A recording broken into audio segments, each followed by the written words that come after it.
تاجدار ختم نبوت، تاجدار ختم نبوت، تاجدار ختم نبوت، تاجدار ختم نبوت، تاجدار ختم نبوت، تاجدار ختم نبوت. استاد العلماء حضرت علامہ مولانا مفتی محمد عمران الحسن صاحب فاروقی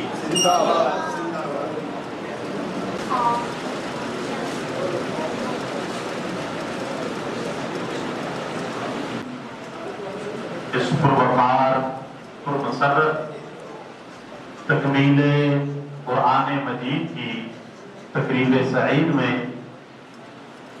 ہم استاد العلماء فخر المدرسین سلطان الواعظین خطیب عرب و عجم خطیب پاکستان حضرت علامہ مولانا مفتی محمد عمران الحسن صاحب فاروقی دعوت برکاتہم العالیہ، سینئر نائب صدر مجلس علماء نظامیہ پاکستان، خطیب مساجد ثلاثہ و سرپرست اعلیٰ جامعہ حاضہ و خطیب مسجد حاضہ، ہم آپ کو دل کی اتھاہ گہرائیوں سے خوش آمدید کہتے ہیں، دیدہ و دل فرش راہ کرتے ہیں، اور دعا گو ہیں اللہ تعالیٰ ہمارے استاد گرامی کا سایہ ہمارے سروں پہ تا دیر قائم و دائم فرمائے، بولیے آمین۔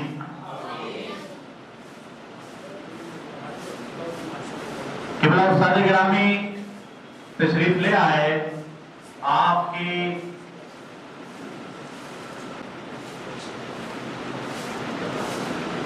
میں قبلہ استاد گرامی کی اجازت سے آصف بھائی کی خواہش اور قبلہ برادر مکرم مولانا محمد نوید نظامی صاحب کے حکم کے مطابق صرف چند منٹ دو ایک باتیں آپ سے کرنے کی سعادت حاصل کروں گا۔ حضرات وقار، سب سے پہلے ڈھیروں مبارکباد کے مستحق ہمارے استاد گرامی ہیں، جن کے زیر سایہ یہ اتنا عظیم کام اور عظیم مشن جاری و ساری ہے، اور آپ شاید اس بات کا اندازہ کر سکیں، ہم سب کو خوشی ہے، بچے کو کتنی خوشی ہوگی۔ میں کہتا ہوں کہ حافظ قرآن جب وہ سورۃ الناس پڑھتا ہے نا، چاہے وہ تکمیل قرآن کے موقع پہ پہلی دفعہ جب حفظ ہو، یا پھر جب وہ تراویح سناتا ہے، اور تراویح میں 27ویں کی یا 25ویں کی یا 29 کی رات جب وہ مصلی پہ کھڑا ہو کے من الجنۃ والناس کہتا ہے، جو خوشی اس وقت اس کے دل کو ہوتی ہے، دنیا کا کوئی دوسرا شخص اس لذت کو محسوس نہیں کر سکتا ہے، اور دنیا کی کوئی خوشی اس خوشی کے برابر نہیں ہو سکتی ہے۔ جو حافظ کا نوازا ہوگا بڑی خوشی ہوگی۔ اس ساری خوشیاں ملا کے کوئی اس دل کو دیکھے جو شخصیت کے سامنے کرسی پہ جلوہ افروز ہے۔ سبحان اللہ۔ اس دل میں کتنی خوشیاں ہوں گی جن کے وہ بھی شاگرد ہیں، جن کے یہ بھی شاگرد ہیں، جن کے یہ بھی شاگرد ہیں، جن کے یہ سارے شاگرد ہیں، ان کے خوش نصیب وہ والدین ہوتے ہیں جو اپنی آنکھوں سے اپنی اولاد کی کامیابیاں دیکھتے ہیں، جو اپنی آنکھوں سے اپنی اولاد کی خوشیاں دیکھتے ہیں، جو اپنی آنکھوں سے اپنی اولاد کو پھلتا پھولتا بڑھتا اور آگے بڑھتا ہوا دیکھتے ہیں۔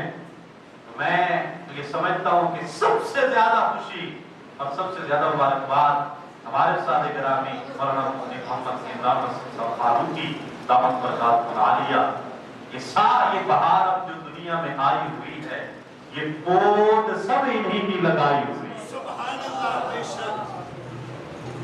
وہ دن کے جب استاد گرامی یہاں پہ تشریف لائے اور اس مدرسہ غوثیہ رضویہ اور اس مسجد کی جو ہے آپ نے سرپرستی سنبھالی، اور پھر آج یہ کاروان کی صورت میں اور ایک تناور درخت الحمدللہ بن چکا ہے، تو حضرات وقار ڈھیر سارے مبارکباد قبلہ استاد گرامی کو۔ برادر مکرم مولانا محمد نوید نظامی صاحب، مجھے وہ دن بھی یاد ہے، میں تاکیز نعمت کے طور پہ بتا رہا ہوں، ہمارا لہو بھی شامل ہے تزئین گلستان میں، ہمیں بھی یاد کر لینا چمن میں جب بہار رہا ہے۔ یہ 2004 بروز سوموار، اب مجھے تاریخ سے یاد نہیں، مہینہ کون سا تھا، نوید بھائی کو یاد ہوگی، کہ جب میں ان کو انگلی سے پکڑ کے دارالعلوم محمدیہ غوثیہ داتا نگر مدامی باغ لے کر گیا قاری محمد نوید صاحب کو حفظ کروانے کے لیے، وہاں پہ داخلہ ہوا، اور پھر اس کے بعد ان کی تکمیل قرآن، اور پھر مرید کے سماعت کے لیے، اور پھر مسجد عائشہ میں پہلی تراویح سنانے کی سعادت، اور پھر یہاں پہ امامت کے سارے مرحلے۔ اور آج میں جب ان کی گفتگو سن رہا تھا تو ماشاءاللہ ایسی سلاست اور روانگی اور ایسا جوش خطابت، بلکہ استاد گرامی سے میں آج یہ دست بستہ آپ کی قدم بوسی کرتے ہوئے عرض کروں گا کہ آپ شعلہ بیان کا جو خطاب ہے وہ مولانا نوید نظامی صاحب کو دے دیا جائے، کیونکہ جہاں پہ میری آپ نے ڈیوٹی لگائی ہے وہاں پہ مجھے شبنم بیان کرنا پڑتا ہے۔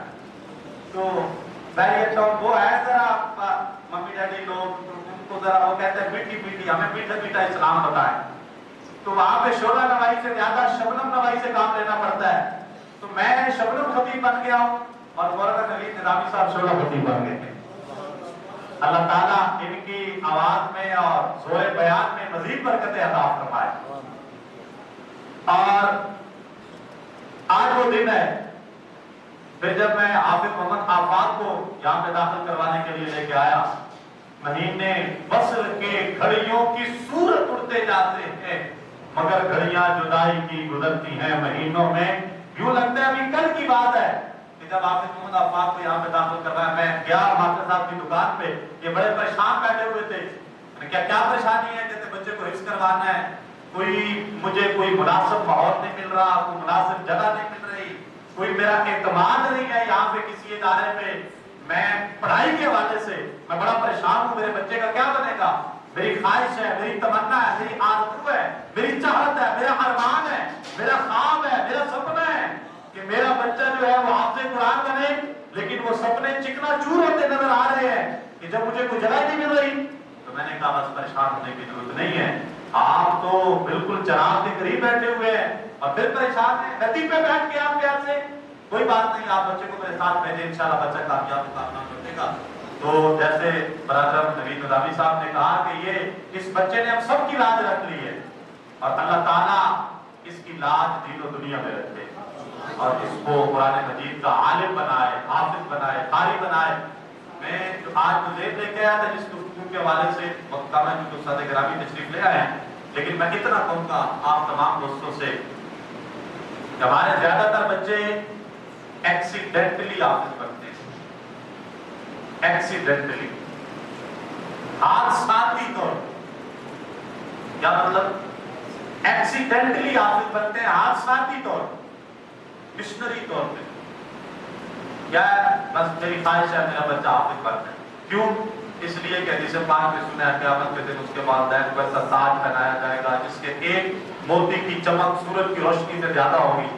تو لہذا میری بڑی اچھی بات ہے، یہ ایک بندہ مومن کا ایمان، عقیدہ اس کی جو ہے وہ، لیکن اس کے ساتھ ساتھ ہمیں یہ سوچنا ہوگا، ہمارے پوری دنیا کے اندر اس وقت دو ایجوکیشن سسٹم چل رہے ہیں، دو تعلیمی نظام ہیں، ایک ہے انگلش ایجوکیشن سسٹم اور ایک ہے اسلامک ایجوکیشن سسٹم.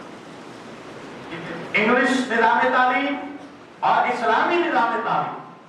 اسی طرح پاکستان کے اندر بھی دو ایجوکیشن سسٹم چل رہے ہیں, انگلش ایجوکیشن سسٹم اور اسلامک ایجوکیشن سسٹم. ہمارے لیے المیہ یہ ہے, ہم نے یہاں پہ اسکول بچہ داخل کروانا ہو تو کوئی پریشانی ہے؟ ایک سے ایک پڑھ کے ادارہ یہاں پہ موجود ہے بیگم کوٹ میں, شاہدرہ مادر آف ایجوکیشن. شاہدرہ کو ٹائٹل ہے آج کل مادر آف ایجوکیشن کا, کہ یہ تعلیم کی ماں ہے شاہدرہ. ایک سے بڑھ کے ایک اکیڈمی موجود ہے, ایک سے بڑھ کے ایک ادارہ موجود ہے. کس کے لیے؟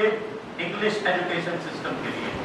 لیکن جب اسلامک ایجوکیشن سسٹم کی بات آئے تو ہمارے لوگ پریشان ہوتے ہیں کہ بچہ داخل کہاں کروانا ہے, کہاں پہ وہ پڑھے گا, کیا کرے گا. یہ ہمارے لیے علمیہ اور سوچ کا مقام ہے کہ ہم سب کو مل کے اس ایجوکیشن سسٹم کو کامیاب کرنا ہے, اور اس میں جتنی بھی کمزوریاں اور خامیاں ہیں ہم سب کو مل کے ان کو دور کرنا ہے, اور اپنے بچوں کو ایکسیڈنٹلی حافظ نہیں بنانا کہ بھائی ٹھیک ہے پتر میرا دل کر رہا ہے تو حافظ پڑھ جا, کہ تیرے تائید منڈا بھی حافظ ہے تو بھی حافظ پڑھ جا, اور فلانا بھی حافظ ہے تو بھی حافظ پڑھ جا, بس ٹھیک ہے. ہمارے 90% بچے حفظ کرنے کے بعد ضائع ہو جاتے ہیں, ضائع ہو جاتے ہیں, ان کو قرآن یاد نہیں رہتا, وہ بگڑ جاتے ہیں, شیر کروا دیتے ہیں, داڑھی اٹھا دیتے ہیں, قرآن چھوڑ دیتے ہیں. پھر قرآن حفظ یاد رکھنا تو دور کی بات, وہ ناظرہ بھی نہیں پڑھتے ہیں, وہ مسجد کے قریب بھی نہیں آتے ہیں. والدین شکایتیں کرتے ہیں حافظ صاحب اتنے بگڑ گئے, وہ تیرے کو نہ ہی حفظ کرا دیتے چنگا نہیں, وہ جڑے نہیں حافظ دینا جو چنگے نے نماز دے پڑھ لیتے ہیں. بھائی حافظ صاحب نے کبھی مسیطے بھی نہیں پڑھے, کبھی قرآن بھی نہیں پڑھا. وجہ کیوں ہے ایسا؟ ایسا اس لیے ہے کہ ایکسیڈنٹلی حافظ بننے کی وجہ سے بچے کو حافظ بنا ہے, پیچھے کو مشن نہیں ہے, پیچھے کو سوچ نہیں ہے, اور تذبذب کی ایک کیفیت ہے.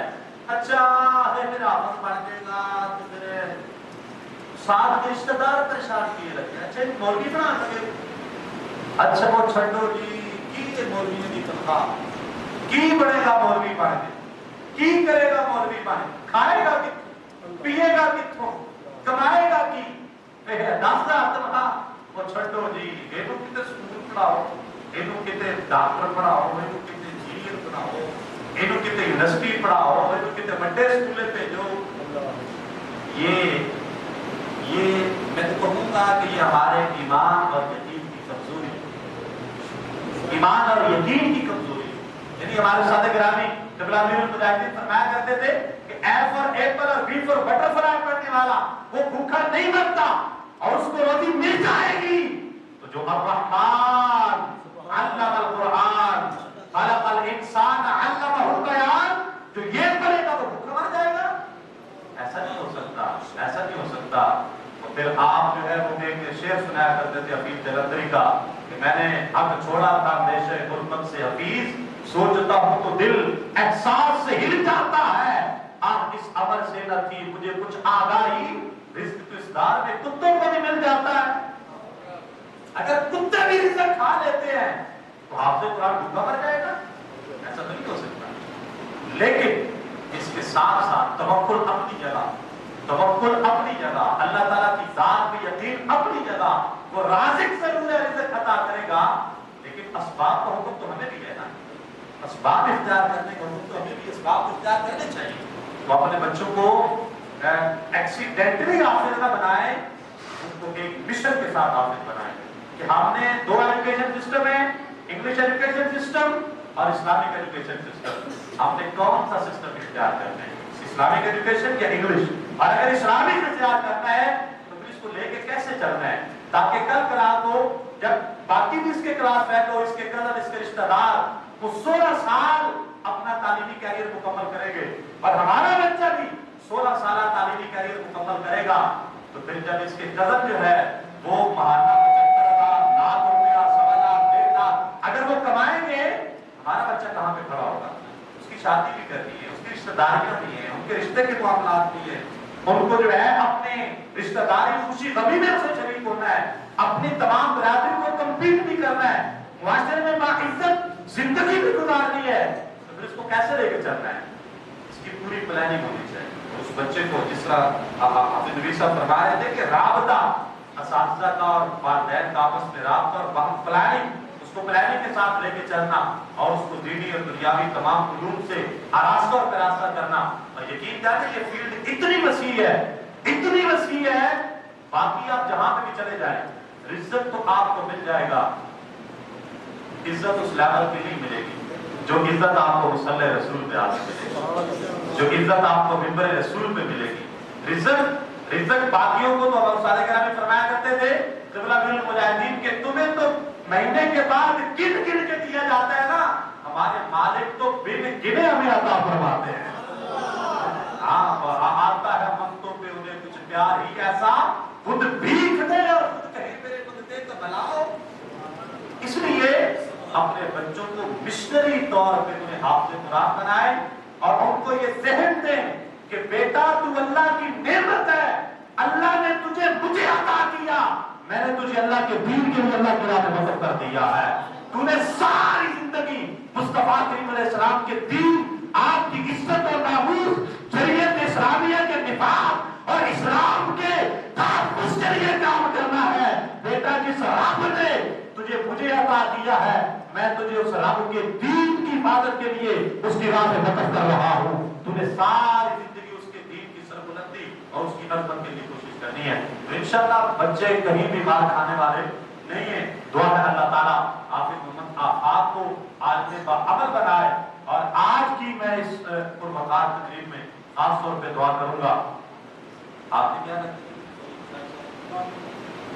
آصف صاحب کے ماموں جان تھے، پھر آفاق کے نانا جان لگے، اور میرے دادا ابو اور وہ میرے بھائی موجود ہیں. ان کے والد گرامی تھے فوجی محمد طفیل صاحب. ہمارے ساتھ ان کی بڑی خصوصی محبت تھی اور خصوصی شفقت تھی، اور ہمارے محسن بھی تھے. وہ رمضان میں ان کا وصال ہو گیا. اللہ تعالیٰ ان کے درجات بلند فرمائے اور اپنے اس پوتے کے حفظ قرآن کی آج خوشی، اس کی لذت اللہ تعالیٰ انہیں قبر میں عطا فرمائے. اور اس بچے کے حافظ قرآن کرنے کے صدقے اللہ تعالیٰ ان کے دادا جی فوجی محمد طفیل صاحب کی کامل مغفرت فرما کے انہیں جنت الفردوس میں اعلیٰ مقام عطا فرمائے. انہی الفاظ کے ساتھ میں دعوت سخن پیش کر رہا ہوں. استاد العلماء، استادی و استادنا حضرت علامہ مولانا خطیب پاکستان، خطیب عرب و عجم، حضرت علامہ مولانا مفتی محمد عمران الحسن فاروقی صاحب کو آپ کے پرجوش نعروں کی دھول میں تشریف لاتے ہیں اور اپنے خطاب دل نواز سے ہمارے قلوب و اذان کو منور فرمائیں گے. نعرہ تکبیر، نعرہ